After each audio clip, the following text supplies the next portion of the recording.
Bermeoko EH Bilduk 18 emendakin aurkeztu dizkio udal gobernuaren aurrekontu proposamenari. Udal taldeak aurkeztu dituen emendakinak arduraz jokatzeko emendakinak direla defendatu du, herritar guztientzako onak izango direnak. Hain zuzen ere, Bilduk udal gobernuaren aurrekontu berriak enpresa ikuspuntu batetik eginda daudela salatu nahi izan du, ikuspuntu soziala baztertuta geratu dela argudiatuz. Estoz ikusi bape sozialak eta ikusi du bebai azpikontratazioen aldeko apustu bet dauela horretan aurrekontuetan.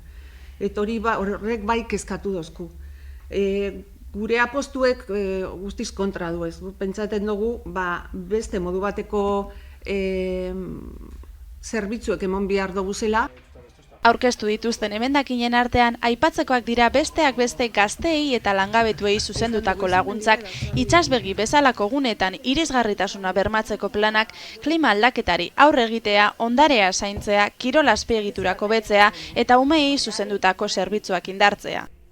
Bermeotarren bizi kalitatea hobetzeko asmoz eta zentzuz egindako emendakinak direla defendatu du EH Bilduk, eta bermeotar guztien onerako EAJarekin akordioak lortzeko itxaropentsu daudela esan du talde horretako kide den Irune Ormaetxeak.